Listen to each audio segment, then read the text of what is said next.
Hey guys, আসসালামু আলাইকুম। Welcome to my new blog. সকাল মানেই নতুন শক্তি, নতুন অনুপ্রেরণা। ঘুম থেকে উঠে প্রথমে এক গ্লাস পানি খাও, শরীরের টক্সিন দূর হবে। সকালের নাস্তা কখনো বাদ দেওয়া যাবে না। দুধ, ডিম, ভাত, ডাল যাই খাও না কেন, স্বাস্থ্যকর কিছু খাওয়ার অভ্যাস করো। খালি পেটে সারাদিন থাকা শরীরের জন্য খুবই ক্ষতিকর। চেষ্টা করবেন সকালের নাস্তাটা যেন একদম পেট ভরে করা যায়। সো কথা বলতে বলতে আমিও নাস্তাটা কমপ্লিট করে ফেলেছি এবং আমার ঘরের কাজগুলো কমপ্লিট করে ফেলেছি। শুধু রান্না বাড়া বাকি। রান্নাঘরে এসেই দেখি আমার রান্নাঘরে কিছু ডিমের খোসা পড়ে আছে। সো এগুলো আমি গুঁড়া করে নিচ্ছি।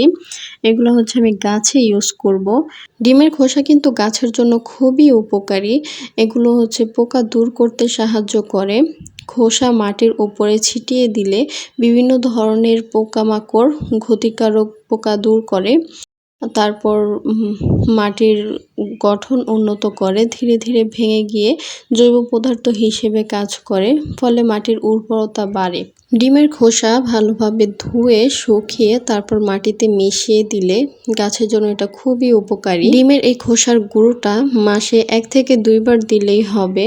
অনেকদিন আগে কুমিল্লা বৃক্ষ মেলা থেকে আমি এই বেলি ফুল গাছটা কিনেছিলাম, কিন্তু এটা এই পর্যন্ত আমাকে একদিনও ফুল দেয়নি। সো আমি এটাকে ভাবছিলাম কাটিং করে দিব, তো কাটিং করে দিচ্ছিলাম। এটা যখন নার্সারি থেকে কিনে এনেছিলাম তখন কয়েকটা ফুল ছিল, কিন্তু এরপর আমাকে একটাও ফুল দেয়নি। কাটিং করা জায়গাগুলোতে আমি এখন হলুদ গুঁড়ো লাগিয়ে দিব। গাছের যত্ন নিতে বারান্দায় যাব, আর বারান্দা থেকে আসতে লেট হবে না, এটা তো হতেই পারে না। আমি রান্না টান্না কিচ্ছু করিনি, এখন প্রায় বেজে গেছে 2:30।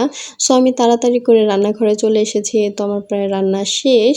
তারপর আমার হাজব্যান্ড কালকে রাত্রে একটু ফিশ ফ্রাই খেতে চেয়েছিল, সেই জন্য আমি ফিশ ফ্রাইটা মেরিনেট করে রেখে দিচ্ছিলাম। এখন ভাজবো না, সন্ধ্যায় সে আসলে তারপর এটাকে ভাজবো। যেহেতু গাছের যত্ন নিয়েছি সেহেতু ফ্লোর তো একটু ময়লা হবেই, সো আমি এটাকে পরিষ্কার করে নিচ্ছিলাম।